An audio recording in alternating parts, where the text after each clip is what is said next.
Tonight is our workshop on crowdfunding for performance. We'll have two sessions after this, one on pitching, which honestly I think is a really helpful skill for crowdfunding, but also just in life as a creative person.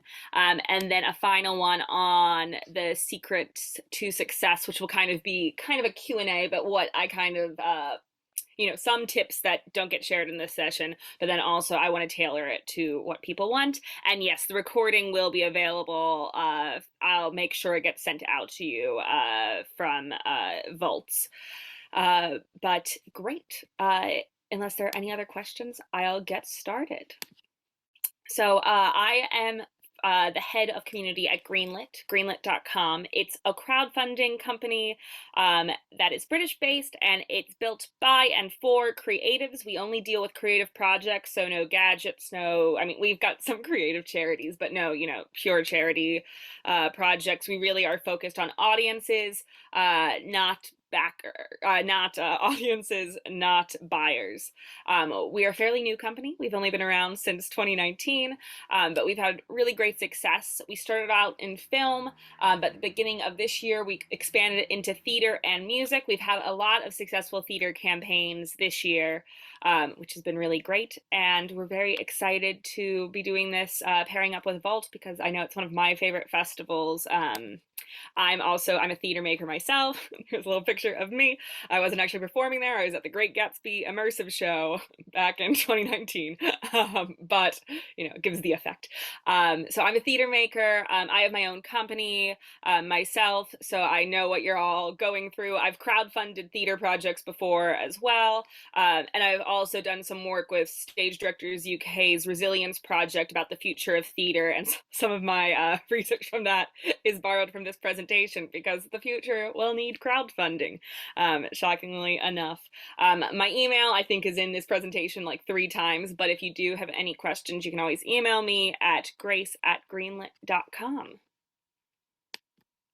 All right, so starting off very generally, what is crowdfunding? I'm just going to go from the most basic stance. Crowdfunding is people coming together to pool money, essentially, to make a creative project happen. At Greenlit, we currently offer rewards-based crowdfunding. So that means people donate, and in return, they get a thank you, whether that be, access to, they get a ticket to the show, or they see a link to the film, a special thanks on your program, or a shout out on social media. It's as a little token of thanks and appreciation after they support your project. It started, I think, about 10 years ago now. I think, I remember when Kickstarter first came up with and the Veronica Mars project and things. It's changed a lot since then. And it's become pretty much a very viable lifeline for a lot of creatives. In my experience, I've seen, especially with Greenlit, film has really been using crowdfunding for quite a few years, and I think that's how we traditionally think of it, but it is a really essential way to make work. And I think as theater makers, we really need to latch on to that and learn, the benefits of crowdfunding, not just to get the funding, which is obviously a good thing, but even more importantly, the other benefits of crowdfunding that we'll be talking about throughout this presentation. I don't know if I want to give too much away, but essentially I always focus on the crowd and, having a network of people supporting your work. It's great to have a funding body help out, or an individual donor help make your work happen. But if you have a whole group of people come together and say, yeah, I want to see this, I want to make this work, I'd say that's more valuable than really any amount of money. So that is kind of a brief overview of crowdfunding, and we'll talk about it in more detail as we go on. But first, I have this nice quote. This is aforementioned research stole from Stage Directors UK Resilience Project. So this is a quite jargony quote from the Creative and Cultural Skills Building a Creative Nation, the Next Decade report from what year is it? 6 years ago at this point. But essentially, it's talking about the collaborative economy. And this is something we're seeing grow tremendously, and I think we'll continue to see grow. And you can think about this in terms of, I always think of it in terms of, how we see like influencers work. Influencers don't get like on social media, they don't get their power out of nowhere. They do it because they're working with the consumer, their followers. Um, I used today an example, Taylor Swift. I feel like Taylor Swift's on everyone's mind, but how Taylor Swift has a very deep relationship with her fans. That's something that's hard to establish, and I think crowdfunding is actually one of the few ways you can establish that back and forth with your audience, with your fans. There's really no better way to establish that as an emerging creative, because you're literally having a reciprocal relationship where they do give you money to help make your work, but you in turn not only give them their work, but you're also have an active relationship with them. And I think a lot of people want that. A lot of non-artistic people or artistic people want to help others out. They want to be part of an artistic process.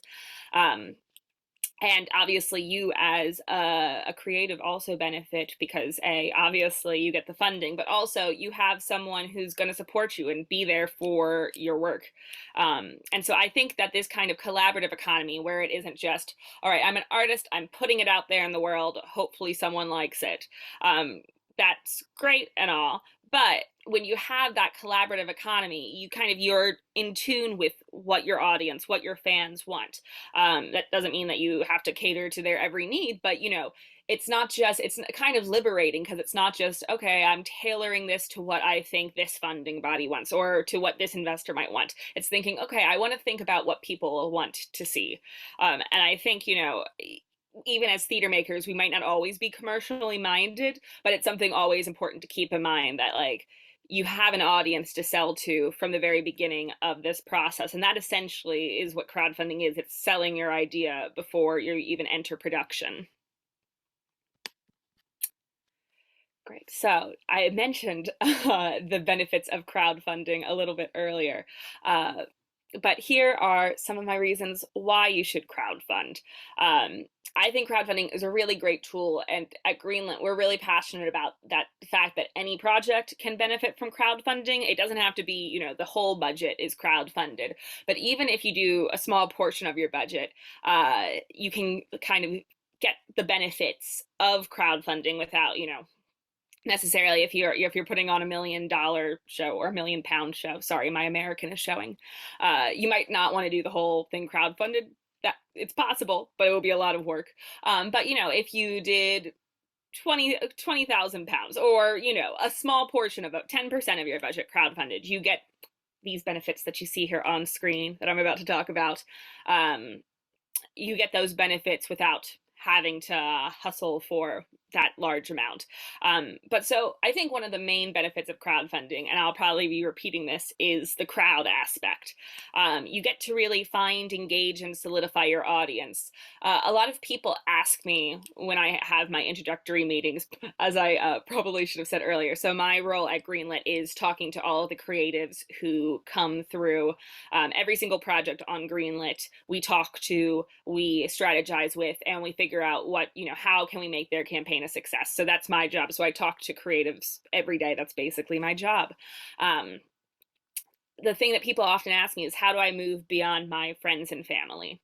And that, I think, is, it's the common mindset. But I always think of it as your network, which does include your friends and family. Those are an essential part of who we're talking to, especially as young creatives.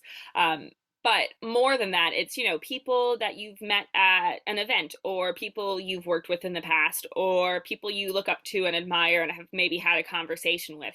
Your network is a lot larger than just your personal friends, contacts.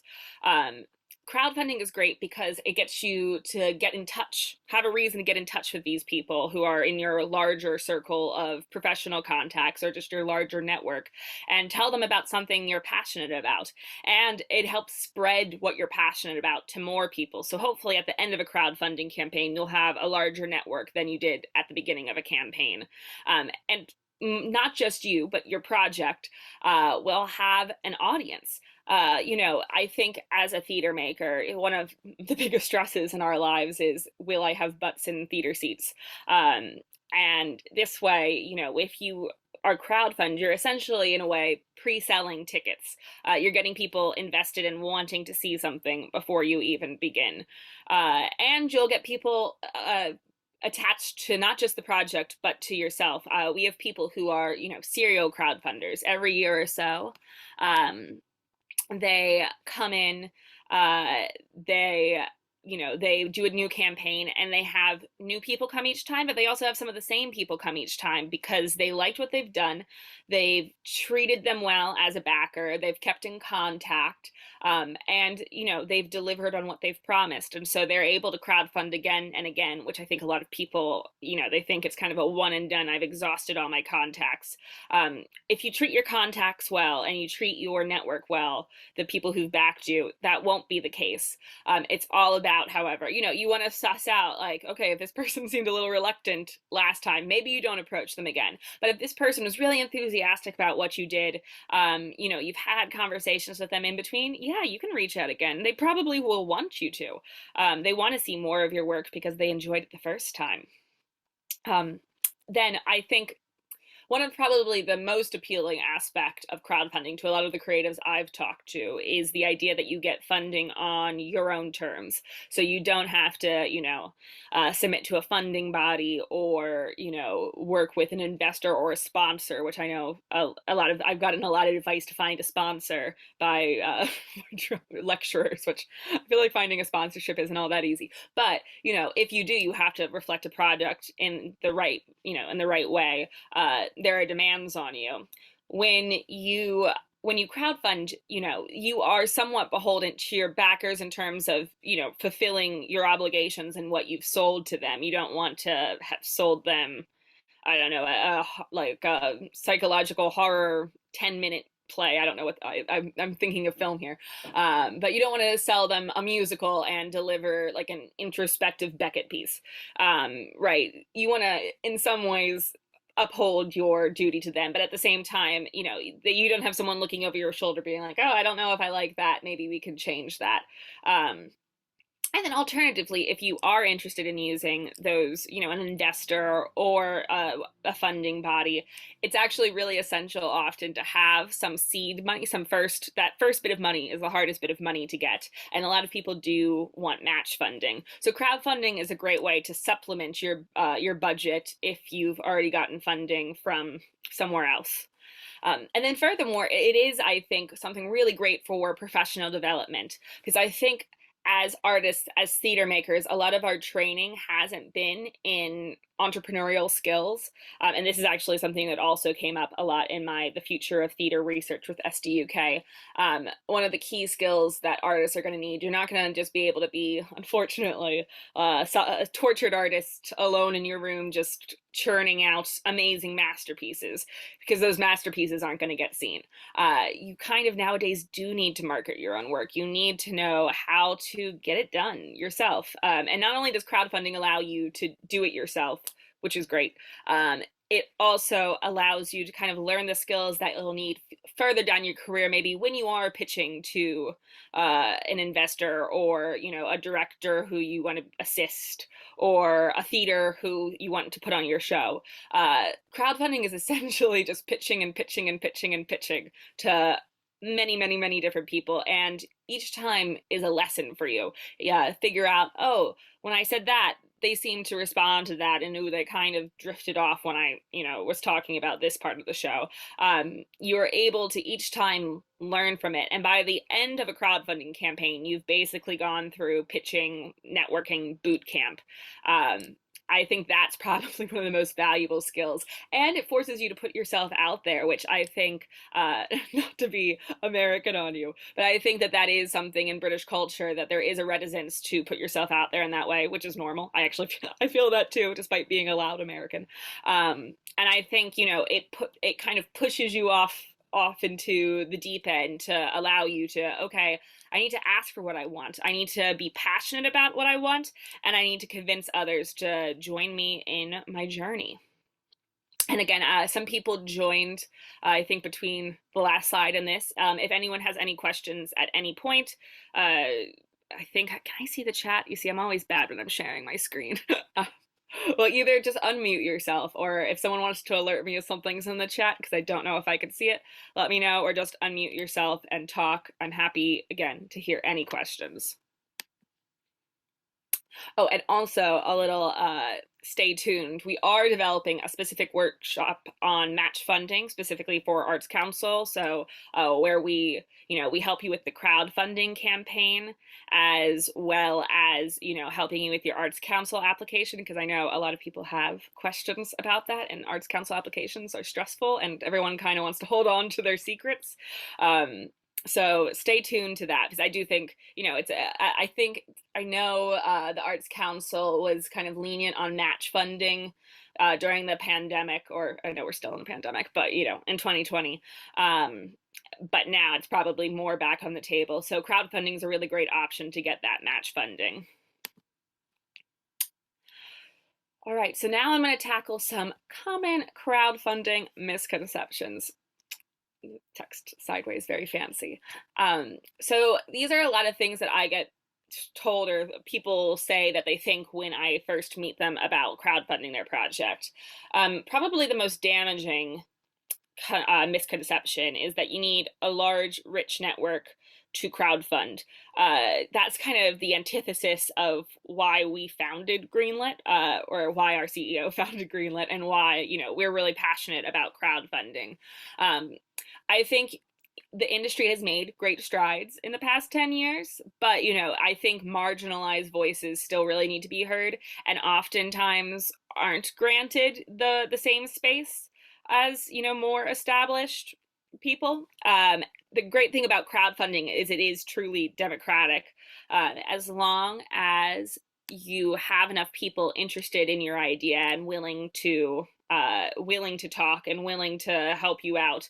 You can make your idea happen. I've seen so many different types of people crowdfund, and some of them were, I can think of. I had a month where we were raising, and I have something in the chat. Oh, great. I'm sorry, lost my train of thought, but I've had a month of crowdfunding where we had 3 different projects, all trying to raise 15K. One was someone who had a large social media following, I think like 17K followers, and they were able to raise their funds pretty, like, seemingly, at least from my perspective, easily because of that.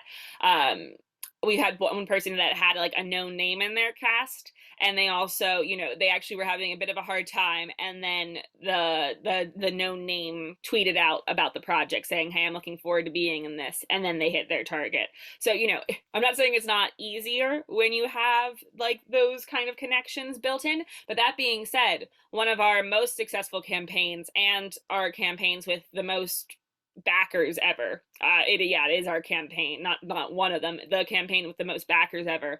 It wasn't about their social media following. It wasn't about the network they already had. They literally were walking the streets talking to people about this project, and were so passionate and just excited about this idea. And they convinced over 300 people to put money in. And they also, I think they raised more than the other 2 projects I'm talking about. So really anyone can crowdfund. It's about having that enthusiasm and that willingness to put yourself out there. That'll make it happen. Probably the most damaging one in terms of the success of the campaign is the idea that, crowdfunding campaigns, it's all about getting viral, or having a social media post that blows up. Honestly, that doesn't work. It just doesn't. Like campaigns really don't go viral that much anymore. Not since 2015. I mean, things in general aren't as often going viral. There's too much content on the internet. Social media is great. I think it's a very important tool as a creative, not necessarily for crowdfunding. Even it's good for boosting the crowdfunding, and it's good for obviously raising awareness of a campaign and of the project later down the line. But it's very rare that someone sees an Instagram post or a tweet and goes, oh, well, I must give my money to this. They might like it, they might retweet it, they might even share it on their story, but it kind of stops there. I'd say I can't give an exact number, but the vast majority of donations come after a one-on-one interaction. Crowdfunding is all about that personal connection established between a creative and an audience member, a backer. Um, a lot of campaigns, like I think because people are reticent to put themselves out there in that one-on-one way, a lot of campaigns I've seen people throw money into advertising on Facebook. I wouldn't recommend that. You're kind of eating away, and it doesn't actually turn out that, we haven't seen much success with ads. So don't do ads. And unless you've got a large enough budget for that, and you've done market testing, and you also are doing a big enough goal to make it worth. But it's probably more trouble than it's worth. Honestly, that one-on-one networking, whether it's going to events, whether it's just talking to people online, whether it's just messaging every single person you've ever interacted with, that's going to do so much more and is going to be a much better use of your time. Um, because crowdfunding is not easy. I think anyone in here who's crowdfunded before would laugh at the idea that someone thought crowdfunding is easy. But some people who aren't familiar with it, I have had talks where someone said, "Hey, my campaign's out there. I've done the project page. Why isn't money just flowing in?" Um, and it's hard. It's hard for me because there are people who randomly donate to a crowdfunding page. We do have that at Greenlit, of people who are kind of super backers who go and they pick up a producer credit at for a random project, and they've never talked to a creative before, but they do think it just looks great, which is awesome. Like, more power. Thank you to those people who have the ability to do that. But those types of donations are unlikely to happen until there's already a solid foundation of support in your campaign, because people only really want to back something that already feels successful. I'd say people shouldn't expect random donations until they hit at least 50%. And that's, not a hard and fast rule. It's more of an observation. But if you haven't been putting in the grind, if you haven't been putting in the work, it's not going to happen. It is hard work. Our CEO likes to describe crowdfunding as, when you're getting to your destination. So if you're going through a funding body or a traditional means of funding, it's like taking the bus to your final destination, and you'll get there. It'll be easier. It might, you might have had to run for the bus. You have to pay for the bus maybe, but you get there. Whereas crowdfunding is like you're walking all the way to your destination. It is going to be more effort, but along the way you might meet people. You might, see some pretty flowers. You might get some inspiration. And but you get there at the end of the day, and furthermore, you know how to get there again because you've actually walked the route versus just getting funding and going from point A to point B. It truly, again, I know I keep, oh, it's all about getting money. I keep harping on this, but it really is about the crowd. It is about the people you meet along the way, the connections you make, that network that you secure through crowdfunding, and that can't happen if you don't put in that hustle. I'm Rita. I'm just going to read your message out loud. I've heard a saying that everyone wants to get on a bus with the engine switched on, like having half funding, because it's clear that it's going somewhere. That's a Rita. I'm gonna steal that. Yes, no, exactly. You don't want to get on a bus that doesn't seem like it's going to be successful. Crowdfunding is all about psychology. At the beginning, it's really about getting that idea of, oh, this is a success. You want kind of social proof. Thank you, Rita. Ricky, it's a quote it's from Ricky Beetle Blair that they may not have authored the quote themselves. What was I about to say? Oh, so the first half of the campaign, it's like you want a full restaurant. If you walk by a place and it's always empty, I don't want to eat there. But if you always see a place that's bustling and has a lot of like excited looking people, you think, oh yeah, I want to eat at that restaurant. I need to be a part of that. you want people to want to be part of a crowd. And then during the second half of the campaign, it's so important to establish an idea of fear of missing out. You only have so many days left, or else you'll never have a chance to support or be a part of this project again. And look at all these other fun people who have missed, like who have joined. Don't you want to do that before you miss out? I can speak. Um, that sense of excitement about your project, again, we go back to, it's not all about your money, all about the money. It's about getting people excited before you even go in rehearsals, maybe about your project, and having a buzz around it.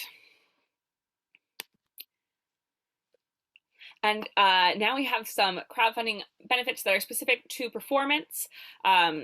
Again, I think this really applies to anything, that would be put on at Vault Festival, whether it's a theater piece, a music performance, a stand-up show, anything that involves, I think, a live audience. I feel like this is actually for people who deal with live audiences. Crowdfunding can be more valuable because, and I'm going to go back to it, because you've got the crowd. You really, as a live performer, spoilers. There's nothing better or nothing worse than having an empty audience. I'm getting flashbacks.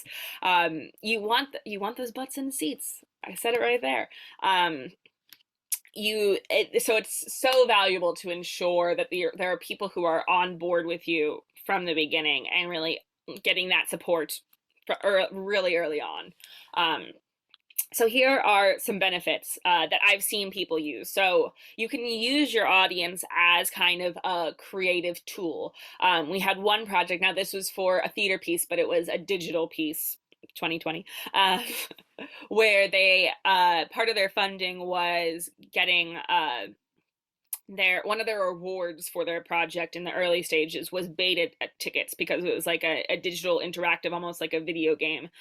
So there was to start off with, there was, I think, like £10, which was discounted, like beta access tickets for a month so that they could get feedback from the audience. And so that ended up influencing the actual project. But this could be for anything. It could be for workshops, early, like rehearsed readings. You get to, interact with people about your idea before it necessarily goes into production or official rehearsals.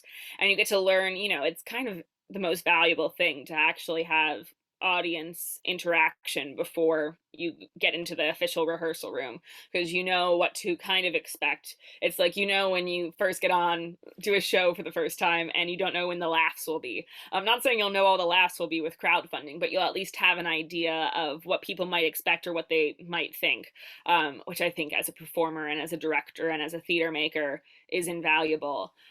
You can also enhance the theatrical experience by offering, little either souvenirs that go along with the show, or even things that are part of the show, special experiences. This wasn't ours, but I know the RSC just did the VR. I think it was of a Midsummer Night, the Midsummer's Night's Dream, and the tickets were free, but they had for I think £20-ish, you could get like a special interaction with a fairy or something like that. That's just an example of a way you can kind of have you can offer your ticket to all, but the people who've supported you have something a little extra for them that makes the theater a little bit more exciting, or it elevates it for them. Question. Great. I'll finish this page and then I'll get to that question. And then finally, get butts in the seats. How many times have I said that? But yeah, exactly. You can sell tickets ahead of time, either in a way, you have to, we're at Greenlit, we're actually very open to working with theaters. If we've got any theaters out there who want to have a special way to buy tickets or pre-sale tickets. But something I've seen a lot of shows do, if you don't have that set up with us, is, it's literally a way of pre-selling tickets, either for enhanced price where you include, meeting the cast after, or like a little, something actually that could be a very helpful thing, is like having a poster or something like that, because we kind of steer people away from physical rewards like posters, just because shipping costs kind of are more expensive than the poster itself and eat into your, the funding that you actually get. But posters are fairly cheap to make, and probably you have them already from marketing. So if you sell a ticket with a poster, you can just hand it to them at the show and no shipping cost, and that's a pretty cheap way to elevate a ticket. It's basically an earliest of early bird tickets. You're getting, your numbers ahead of time, which is great. I've got a question from George here. Okay, I'm just going to read out the question. Lots of productions at Vault are obviously on for the first time and on for short runs, and if you're at the start of the festival, it's much harder to get matching funding. If you're looking to raise around 2 to 3K from crowdfunding alone, is that viable? How do you do it if something is rough and ready? I actually think 2 to 3K is the sweet spot that I've seen for theater projects. We've had quite a few successful ones around that mark. The theater project I crowdfunded, New Moon Monologues, which is like a new writing night, raised I think about 2.5. I should know this, but it was about 2.5K, and that was just me and a friend. If you have more people on your team, that'll be easier. That being said, we have a kind of formula for figuring out how big of a team you need to fund. Roughly, we say each lead creative can bring in 2 to 3K, so you'd be fine there. And any not as involved creative can probably bring up to 1K. That being said, we've seen individuals like the one I mentioned earlier who was walking the streets talking to people raise 15K. But we've had a lot of successful theater projects around 2 to 3K. So I definitely think that's viable to raise from crowdfunding alone. How do you do it if something is rough and ready? I'm assuming, George, you could clarify. But that means in terms of, since it's like a first time performance, I think sometimes you can roll with, you can kind of emphasize the fact that this is new, it's exciting. You want to make things look professional and polished as possible. I think there's a bit more leeway with theater projects than film. You still want to make it as polished as possible, but if your editing skills for a pitch video aren't, who's a really famous, are there famous editors? Wes Anderson edits, I think. If you're not Wes Anderson in the editing room, that'll be fine. I think the most important things on making a page look good, or getting people excited, or having a very clear aesthetic and a really solid pitch, which is why you should all come to the pitching workshop next week. We'll talk more about pitching there. But George, let me know if I've answered that second part of the question. And we aren't, unfortunately, doing ticketing this year, but hopefully it's something we'll do in the future with Vaults or other festivals. Don't quote me on that, Vaults team, because they haven't okayed me saying we haven't talked about it. So that's not a guarantee, but it's something we're very interested in doing. Oh, Bethan, thank you. Yes, I wonder. Yeah, the friends worked on a project recently, funded through Greenlit, which I think raised about $2,000, so definitely viable. Was that Blue Bottles? Big fan of Blue Bottles, and they raised 2K recently. And then yes, it was Blue Bottles. It was a very good show. I saw it the other week. Yes, also another pitch for Greenlit is I'll probably come see your show, or try to come see your show. If you come, I'll try at the very least. And then Ellie asked, could you please or someone explain match funding in regards to Arts Council England and crowdfunding? Yeah, so we're working on this workshop now. So hopefully my explanation will be up to scratch. But essentially, and I'm also an American, so I don't know. we don't have public funding. I don't know her. I don't know why I'm acting like I'm a comedian now. But okay, so Arts Council, I think prior to the pandemic, asked for about 10% match funding. Anyone in the chat, feel free to correct me if I'm wrong. They wanted at least 10% match funding. And in fact, we've had a project that did their 10% match funding through Greenlit. And that, I think, was something where they were granted the funding, but were asked to get 10% post being awarded funding. And that was something they submitted it during the first lockdown. So I think Arts Council was a bit looser on the you must have this percentage of match funding. I have a stat that I would love to have in front of me to not mess it up, but I think it was like in 2015, like 70% of arts council projects had about like 50% of their like match funding somewhere. It's something that definitely makes, as Rita said, and it was someone else's quote, where it's like you have the bus already going, so you know they can give you the extra push, but it shows kind of initiative if you have that some funding already in the bank. Ricky Beetle Blair said it. So basically, having that match funding just makes you kind of a more viable candidate, and it's something they also ask. George, thank you, a savior. I'm just going to read out your response because it's probably more succinct than my little comedy show I'm doing. Depends on the project, but Arts Council of England loves a mix of match funding, actual cash, and in-kind support. Anything anyone is giving you for free, rehearsal space, expertise, etc., counts as in-kind support. Exactly, George. And I haven't mentioned any in-kind support, but that's actually something not that we deal with because we are really on the funding side. You know, we're always happy to what I'm saying, connect people. So that's not something we really deal with. But anything you really can do to make things a little easier, bring down costs. I'm gonna go to Madhav's question. If you're still developing your show and not yet in a position to get a trailer together, can you still create an effective crowdfunding campaign? That's a good question.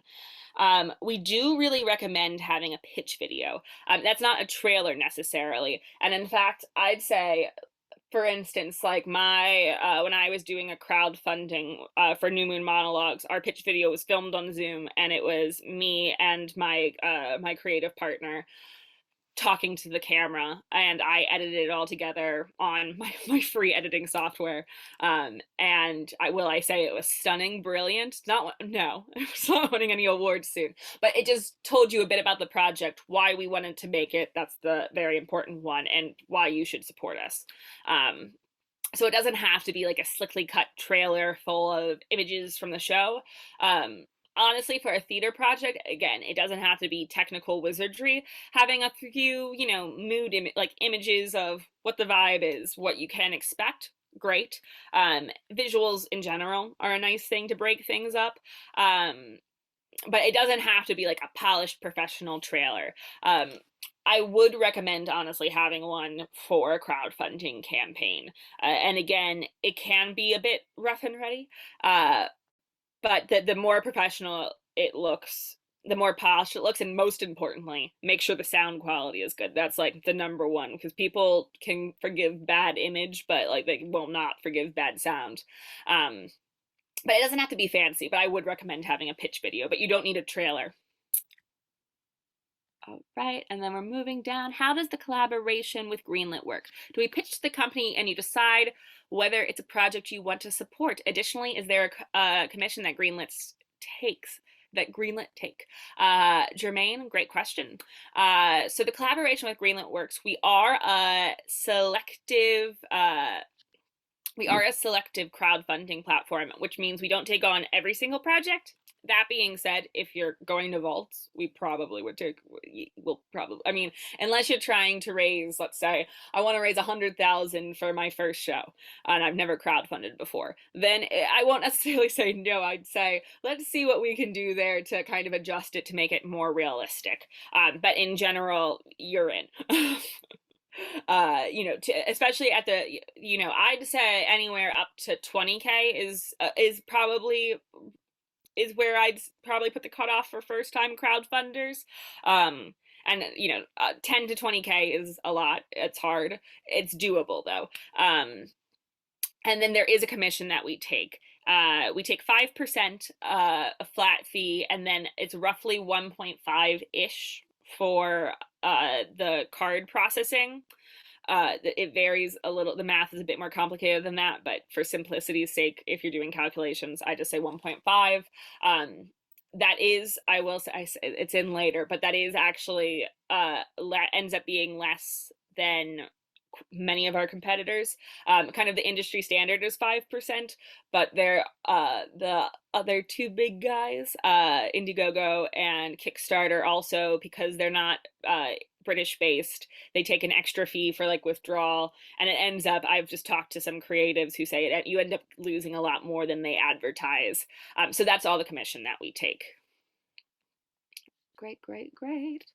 And then great, George, got another good question. Thank you for all the questions, George. Do you have to meet your target? Ooh, we've got someone else in the waiting room. Do you have to meet your target like some platforms? No.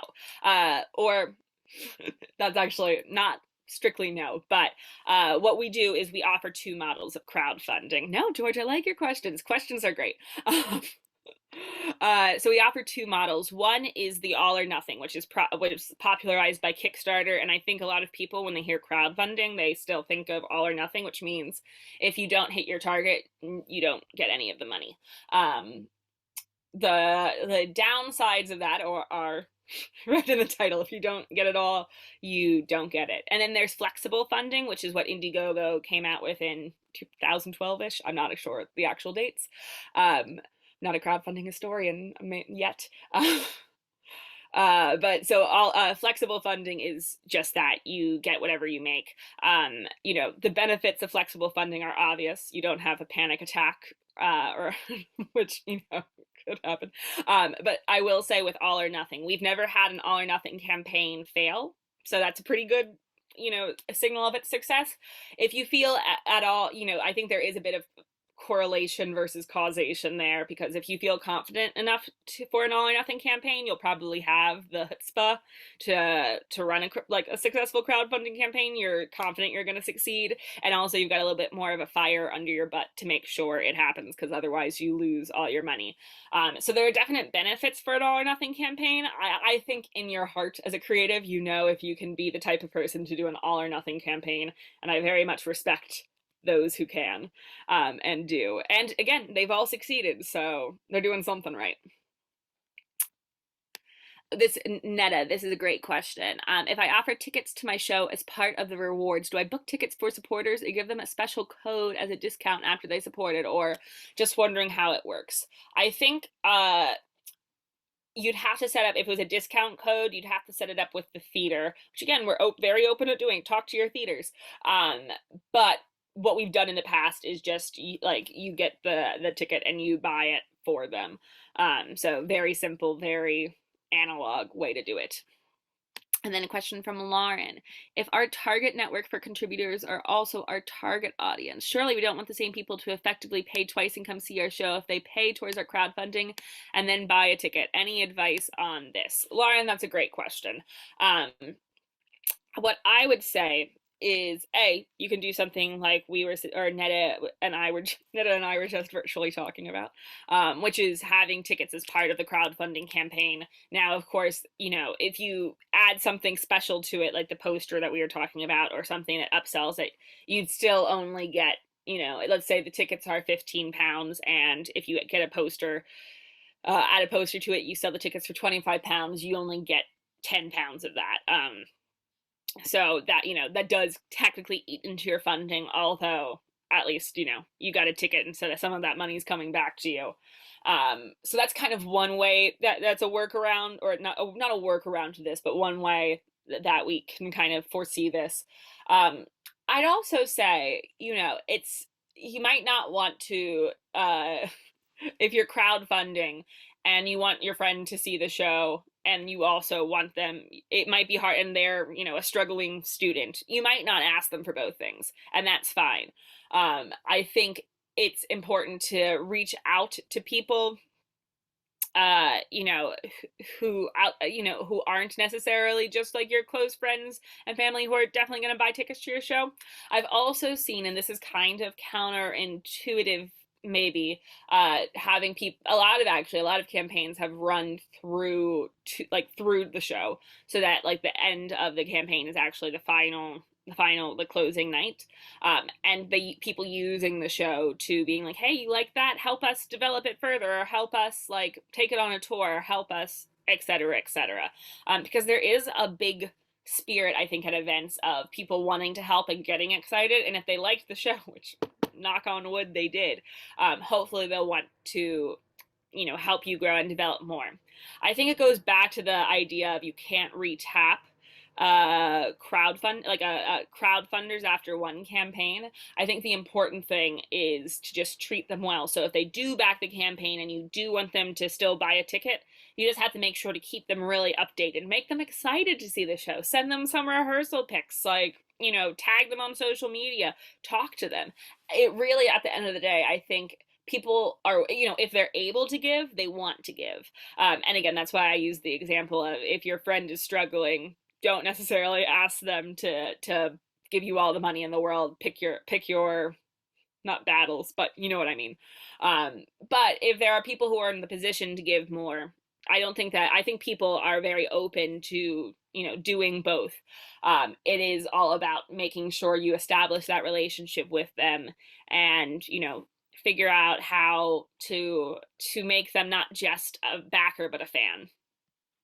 And yet George saying it is, I think it really is quite a powerful thing if you're able to run it to the end of the show. I know with some budgeting that might not always be the case, but it is, again, I think communal experiences, especially now, are just a really great way to encourage people to do things and rally around a project or an artist.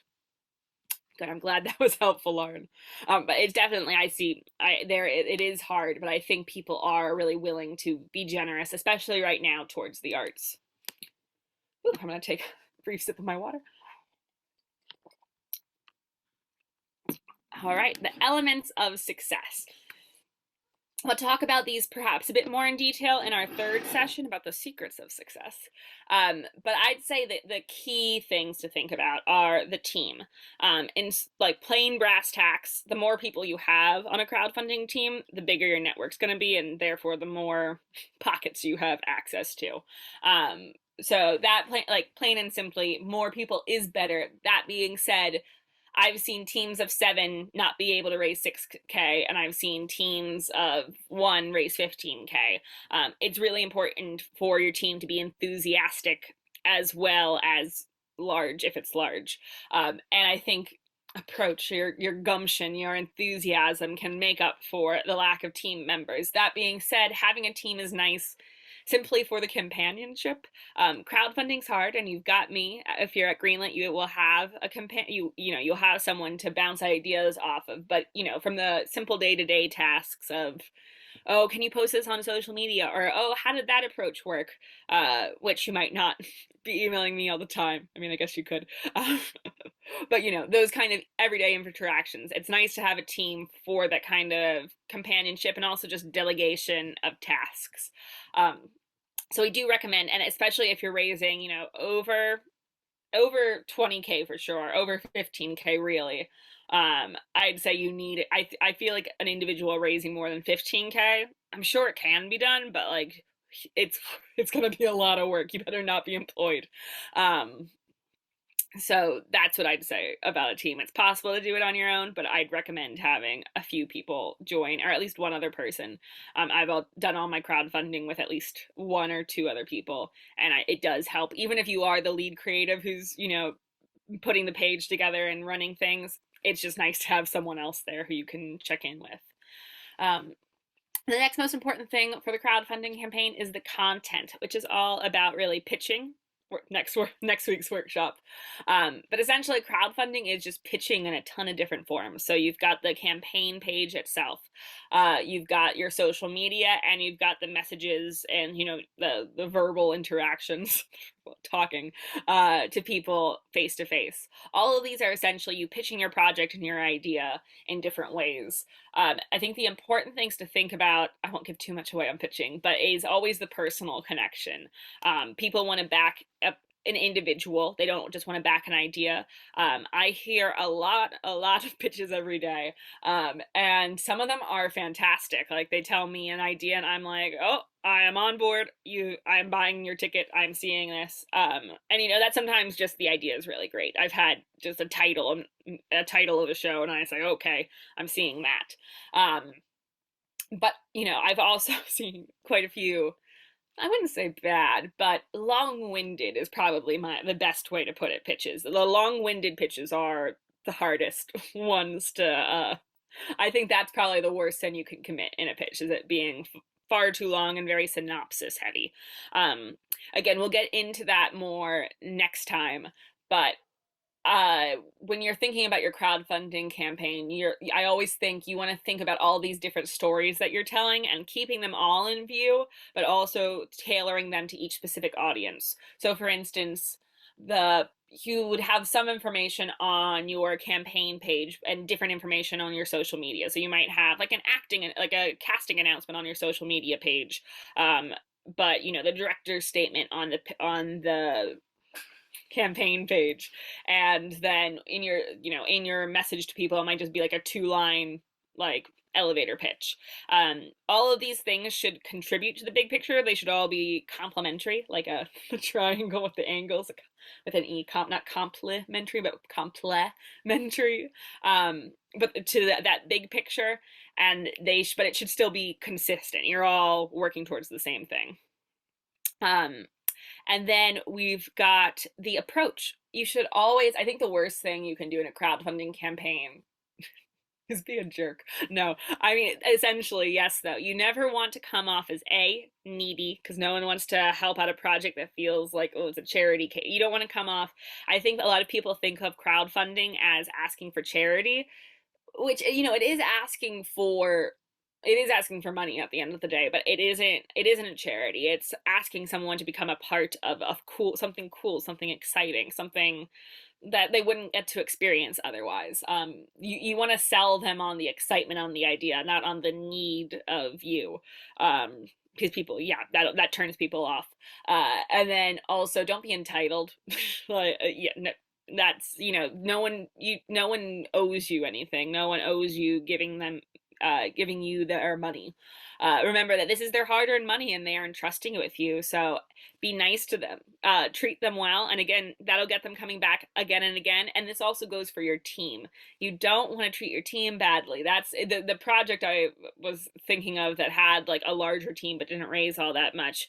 I could tell there was just tension in the team, and that's not a very conducive environment for raising money, because no one was motivated, because everyone was kind of over it already because the vibes were not good. So I'd say you want to choose the right project to crowdfund. It should be something that you're excited and passionate about, so that you can spread that infectious enthusiasm to others. And I'd say that's the number one determining factor for me of a crowdfunding campaign, when I know that they're excited to make this work, and no matter what, they're going to make this happen. And great, we've got another question from George. I love it, George. What's the turnaround from Greenlit? My show starts in the first week. With Greenlit, how long would it take to get the crowdfunder up and running if you had the pitch video and copy ready? George, that's actually you've got great questions, George. Thank you. So I'd say, in terms of getting the page ready, if you've got the pitch video and everything, email me. Email me, like, again, it'll come up later again, but it's grace@greenlit.com. Email me right after this. Submit your project. We could get it up really quickly, honestly. If you've got your pitch video ready, that takes the longest. We'll have like a one-on-one meeting, and then you're off to the races. I will say Christmas is a bit of a hard time to crowdfund, but that being said, that's kind of just a conception we've had. We actually, the last time I was on the team, last year, in 2020, we took a hiatus for Christmas because we were rebuilding the site, and the site looks great now. So we don't have actually evidence to show that. And I think, honestly, especially, we're doing a lot of things where crowdfunding like through Christmas and then go a little bit extending into January, so like a longer crowdfunding period than normal. So if anyone needs a quick turnaround, just hit me up and we'll figure something out. But essentially, we normally recommend a campaign takes about 30 days. Again, with Christmas time, we might kind of switch that around just to make sure you can, you know, people aren't distracted from the holidays, but you still have time. And then it takes about 2-ish weeks for after the campaign is done for the money to be in your account. So all in all, I'd say, when George, show starts in the first week? Is the first week of Vaults, someone can put this in the chat, I should know this. Is it the end of January or the beginning of February? Okay, so it's the 25th of, great, thank you guys. The 25th of January, so right at the end. So, okay, hypothetically, I'd say, George, for you, if you're in, for anyone who's in the first week, I'd at least start, I'd start the campaign before Christmas. And this would be using, and I'll spoil our secret. So at Greenlit, we've got this special feature called Soft Launch, where the link will go live and you can start accepting donations, but we don't appear on Google searches or on our main page, and you don't post it about social media. So for people who are going or slightly later in the festival and still want to get started fairly soon, I might suggest putting you in soft launch before Christmas, just so you can get some donations in and then start bright and fresh on January 1st. For someone like George, whose show is right at the beginning, I'd say just go full steam ahead through Christmas and hopefully talk to all your relatives and get money when you see them at Christmas dinner, or whatever holiday you celebrate. But essentially, I'd say the turnaround is 6 weeks from beginning to end, more or less. 6 weeks to 8 weeks. Again, the nice thing about Greenlit, and the reason why I'm being a bit inexact, is that you're not dealing with a computer system that like cuts you off after 30 days and says no more. It's me, so if you need another few days, or you're changing your start and end date, that's fine. Again, it's all just me. So that's why it's a little bit of a range, because it is humans doing it. But that's also great because we can tailor it towards you. Great. And then we got another question from Lauren. Ooh. When you set a goal with Greenlit, are you able to go over it? And what happens if you don't make your target? Do you still get the money? You can totally go over your goal. In fact, we can set a stretch goal. What we do actually on Greenlit is, so let's say you're trying to raise £1,000 and you hit £1,000, and you say, okay, let's go to £2,000. So what we do is that we make it, we change the percentage so it looks like you have 50% of £2,000 instead of like 110%. The percentage doesn't keep going up so that people still feel the rush to keep giving. But then at the end of the campaign, we set it back to what your original goal is. So if you raised £1,500, it's not 75% of 2,000, it's 150% of 1,000. Look at that.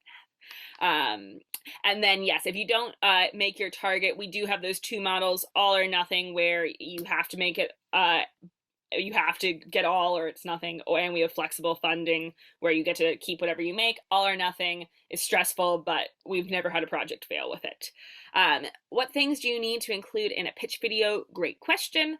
So we'll go more in depth with this when we talk about pitching next week, because that's kind of just a general, it is a pitch right there in the name. But I'd say the key things to include in a pitch video are not too much synopsis of the film or the project theater. Sorry, my brain's on film. You don't need too much detail about that. I'd say the most important thing is, for lack of a better word, like the vibe of it. Like if you like I'm trying to think, if you like a musical, if you like Sondheim meets Beckett, I don't know, what am I saying? But you want to give them an example that like makes people think, oh, this is the type of project I'm gonna get. This is, if I enjoy this, I'll enjoy that. That's probably more important in the pitch video than saying this, and this happens. The major themes, the core ideas, those are what you want to cover. But the most important thing, I'd say, is your personal story about why you want to make this and why you should be making this, and why are you making this now. There are 3 stories to like every crowdfunding campaign. One is the story of what you're producing, what you're creating. One is the story of you, why you're telling the story, who you are as a creative. And one of them is the story of the campaign. Why are you crowdfunding, the dips and the success of the campaign? And you want to think about all of those, both for the video, for the page themselves, and like in terms of the plan while crowdfunding. So again, the pitch video should only be max 3 minutes long. So it's just a taste, really. And I'd say what other things to include, if there is anything that like makes your project unique. Like we've had a musical and the pitch video was sung, and we've had like a murder story and everyone was just covered with blood but acting natural. It was a murder comedy. It was, and they're just covered with blood but like acting like nothing was up. So you can do stuff like that for a pitch video, like that little extra creative spice, but it's also not necessary. It can just be you talking about the project and why you want to make it. I always recommend, in terms of page creation, to scroll through our site and see what projects stand out to you, and kind of see what you like, what you don't like from those pages, and kind of copy. And then I think, Ellie, I kind of answered your question about, I you're saying I'm in the first week of Jan. I'm assuming it's the first week of Feb. Um, message me, or last week of Jan. I honestly, I think I think we can full steam ahead through the holidays in these cases. In general, let's see, last week of Jan. Just because I want there to be enough turnaround time from you. You know, I want, if you need, especially if you need the money in hand. That being said, what we could also do, and this goes back to George, what your earlier question of, or your earlier comment of, you could extend, as long as you don't need like cash in hand when the show is opening. You could run through your run. That's a weird sentence, but that, again, it depends on the individual situation. um if you do have one of these earlier show dates, I would recommend, I picked the earliest slot I could have for these workshops because of this, because I knew there was going to be that crunch time. This is as early as I could do, guys, I'm sorry, or as early as they would let me. So if you are one of those early people, like, email me afterwards. Again, grace@greenlit.com, and you'll see it again, I think, on the next page. Yeah. And again, why Greenlit? You get one-on-one guidance if you email that. That's my email. We'll set up a meeting about your show and how we can make your crowdfunding a success. We have a really high success rate at Greenlit. Our median funding to goal ratio is actually 102%. So that means some projects go over, some projects go under, but often they're pretty near their target. I always say, if I can't get someone to 100%, if I can get them to like at least 80%, or, you know, I try really to have no projects be under 50%. That's kind of my own personal goal, because that's still a good amount of money. Like, if you can get that far with your funding, it's not really a failure if you're past 50%, I don't think. But we do really strive for success, and it works. And our one-to-one guidance ensures that campaigns, you know, they know what they're doing at the, you know, they have the tools to succeed. We're here to amplify, we're here to guide. We can't do it for you, that's up to you, but besides that, we're as helpful as we possibly can be. We're specifically for creatives. That was, you know, that's from the core of our founding, which really just wanted to empower people and tell stories that weren't being told. All of us are creatives. Every single person on the team is, you know, works in the creative industries. I'm a theater maker myself. I've crowdfunded theater. I know what you're going through. I get the lingo. I get Vault Festival. So, you know, we know what you're dealing with. And then we have the same or lower fees. As I was bragging about earlier, you'll probably end up taking more money home than on any other platform, from what I've heard. That's hearsay, but it's what everyone's told me. So check us out at greenlit.com, or email me directly at grace@greenlit.com. Ooh, that's a great idea, Bethan. People want to drop their show/company Twitter in the chat so they can all start following each other before the program launch. That's a great idea. I'll leave here. Those are our future dates, but I'm just gonna put follow us on Greenlit Fund as well. I'll get on there and follow people following us. And then Ellie, I've crowdfunded 5K, that's great, for my show that is now going to vaults for Ed Fringe in 2019. Well, okay, not going to vaults for Ed Fringe. Slightly worried people won't fund the same show twice. Any advice? What I would say, That's a great question. Normally, I mean, you performed, I'm assuming since it was 2019, I'm assuming you perform like you did the show in 2019. I always say it's hard to crowdfund if like again, if you haven't delivered a deliverable. And in this case, um and in this case, I feel like you've done a deliverable. Anything that you can show them from like the Edinburgh Fringe show, I think would be an asset. What I would actually do is have something like special for if like for the people who've already backed you. I've done this for some filmmakers, like if they like what how do I put this? Um, they have like a special event that shows something from the previous campaign, or like, you know, I don't know what footage or anything you have, something that's like, here's a freebie for you, thanks for supporting our last campaign. We're now doing another campaign. If you want to donate to that, that would be great too. But in that way, you can kind of have like an event or something that's like a gift, a free gift, by the way. I'm not saying you should give them a free ticket or anything. But something like an event, maybe a reading if you don't have any footage of the previous performance. And you know that can be a reward for new people and like a gift to previous backers. And what you do then is and then what you do is, what am I saying, have like a little link underneath that event being like, and if you like that, donate to our crowdfunding campaign. So it's kind of getting those people. I think you honestly, in this case, it's been what, 2 years, almost 3 years.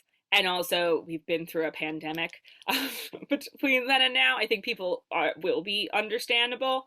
But I definitely acknowledge the fact that they helped fund the last time. And again, the more you personalize it, the more like, thank you so much for helping us now. We do need more help, like, because we're doing a new show. Come see it and also help us make it happen. But it's great that you crowdfunded 5K already. I think that does set you up really well for this time. And great, I see everyone's. Um, Great. I'm glad that was helpful, Ellie. I feel like I rambled on for longer than you thanked me for. Um, but great. I'll add everyone on Twitter if there's, or Twitter, Instagram. Is there any other questions? Here, I'm following people from my personal account, but if anyone wants to follow Greenlit Fund, I will just be following you back. Um, but yes, again, I know I'm doing this opposite way. Next week, it's about pitching yourself. That, again, I think that's probably one of the most valuable things, just in general, because it goes beyond crowdfunding. And then Secrets to Success, which is kind of like a crowdfunding boot camp. And I'm glad, thank you, Lauren. I'm glad it was helpful.